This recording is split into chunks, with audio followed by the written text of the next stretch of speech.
Hello and welcome to another edition of the Ask Dr. Pickel show. And today is kind of a little different. We've got not only kind of a health tip, but let's call it a research health tip, because usually we do our research update during the week. So this one's kind of interesting, goes along with this time of the year for us. It's summer, 4th of July is coming up.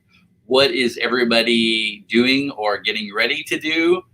Yeah, people are starting to grill more. Exciting stuff, a lot of great food, gatherings, families, all kinds of good stuff here with grilling. But there can be some inherent dangers with grilling and not really just getting burnt. I mean, yeah, you can burn your fingers or burn your hands or overcook your meat. So there can be some different problems there. In fact, we'll talk about the overcooking here in a second too, or some other things related to that. This research has actually been around for a little while, but it's not really talked about. I mean, how many of your doctors talk to you about grilling and barbecue? Not many. So we're going to talk about that today, and I think you'll find it interesting. So there's a couple of terms we're going to bring up here that will kind of help you understand. One of them is called heterocyclic amines. Let's call those HCAs, heterocyclic amines. We'll talk about this here in a minute. What do those mean? What does this mean? All right. Another one called polycyclic aromatic hydrocarbons. What does that mean?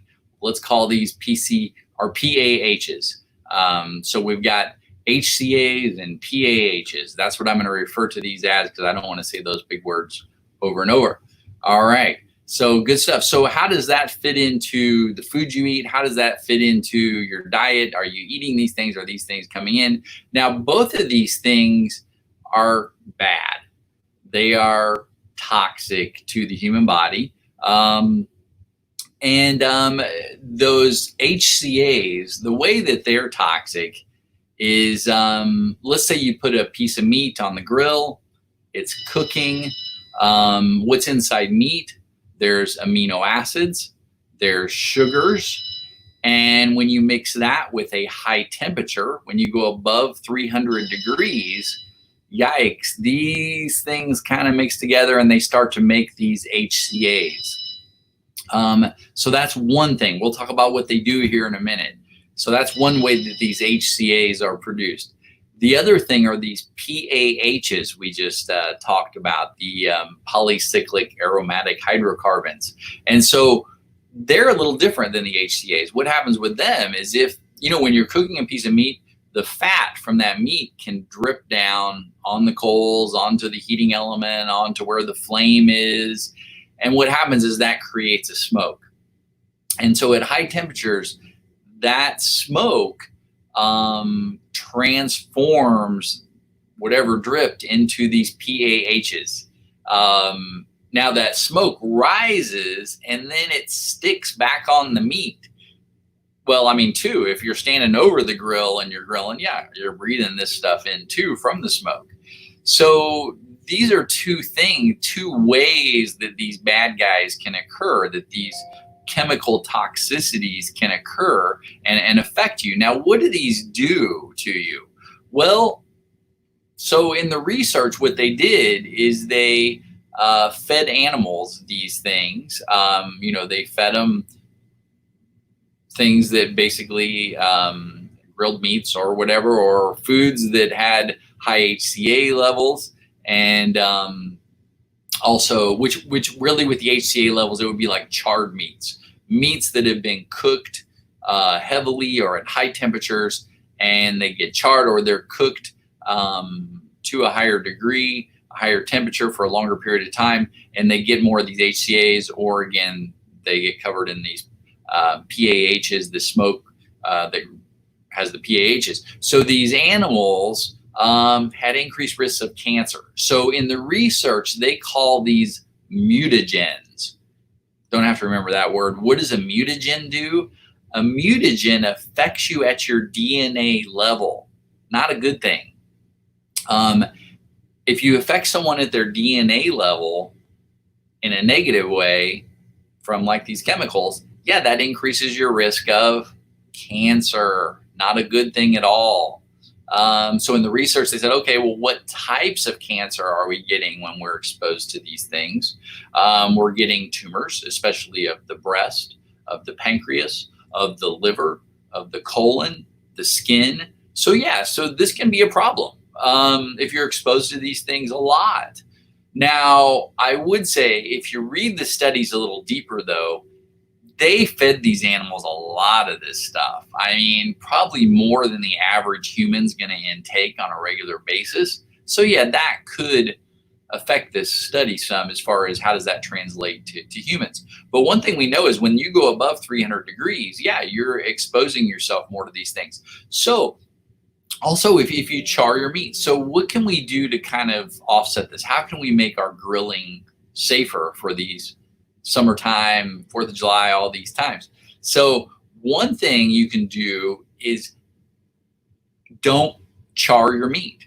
Don't get it to where it's black. Blackened meat really increases your risk of this. In fact, if you cook, let's say you cook your steak well done, that increases the risk of these affecting you, especially the HCAs, by 3.5 times over what a medium rare would be. So if you're like, hey, I like my steak really well done, well, you're increasing your risk of cancer. I hate to say. By what degree? Hard to say, but 3.5 times more than if you cooked it medium rare. Let's put it that way. So, and then of course, yeah, the less you cook it, maybe the less you get exposure to that, but then also the less you cook your steak. Are there other inherent problems too with undercooked meats? Things that you don't want, bacteria and parasites and things like that. So again, there's that level there too. Now, we're going to talk about some other things you can do to help offset this too, to make your grilling a lot safer. But another thing to do to think about is if you grill vegetables. You know, we grill a lot of meats, but grill vegetables. Now, here's the interesting thing. Grilling vegetables does none of this. Grilling vegetables does not create any HCAs. It does not create any PAHs. So if you like to grill vegetables, you're totally safe on this. You can grill them and they'll never have problems. So now another thing important to know with veggies is what are they loaded with?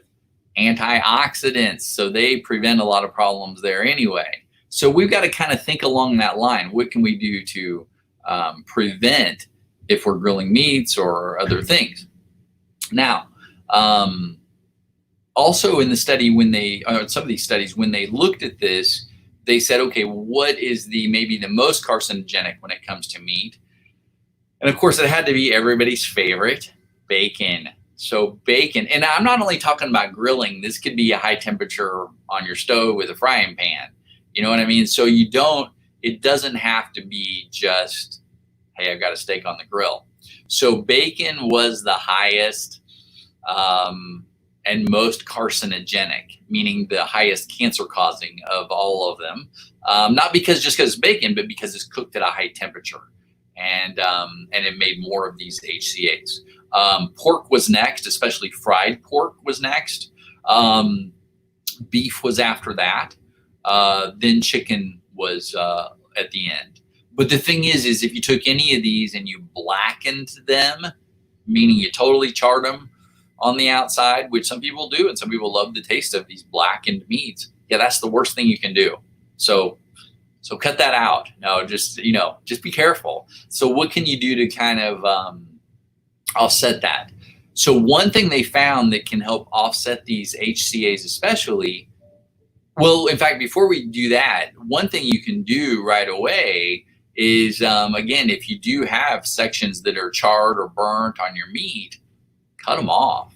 Don't eat those charred parts.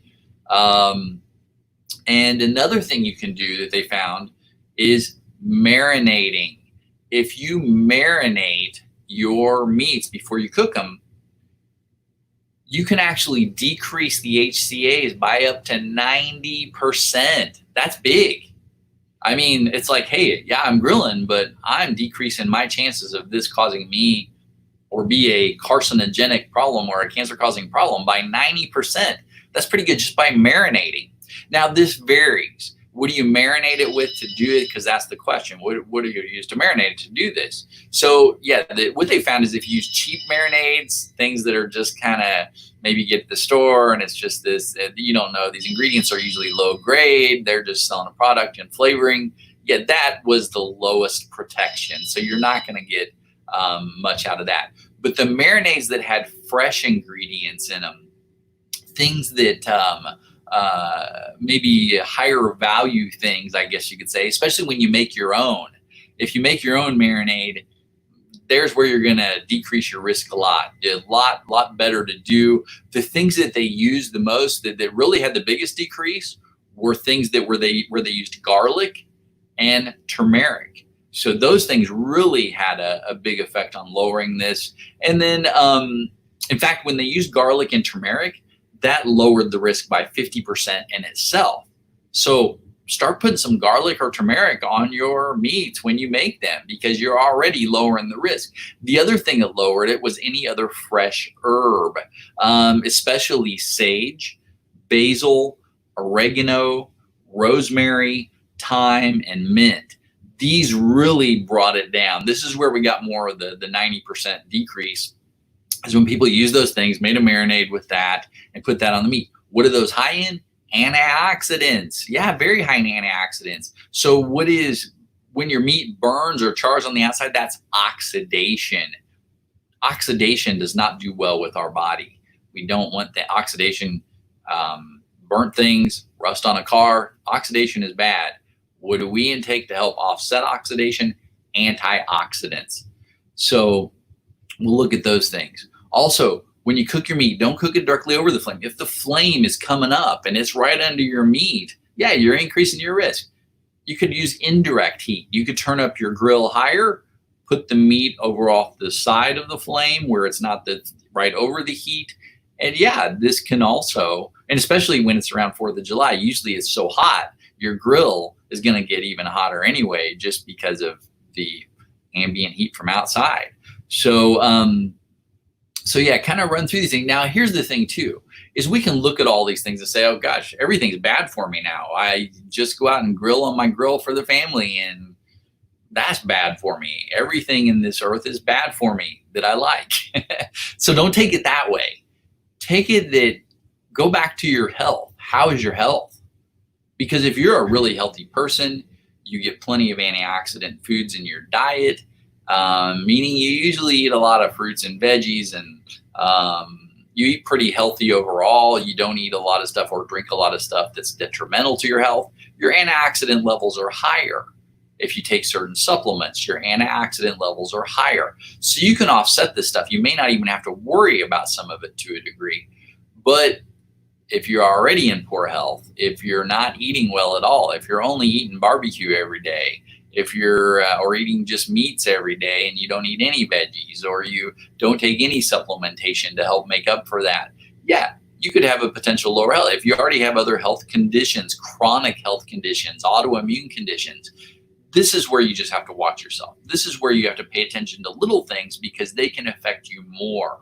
So again, just kind of be aware and cautious of that, because as you bring your health status up, the less of the things in your environment you have to worry about, which is always the way to go. So again, it's not about the bugs, it's not about the toxins, it's about your immune system, your body's health picture, and how it works as a whole. So I hope this information helped. I hope everybody enjoyed today's quick chat, and I hope everybody enjoys the rest of their summer and has a wonderful 4th of July that's coming up. All right. Talk to you soon. God bless.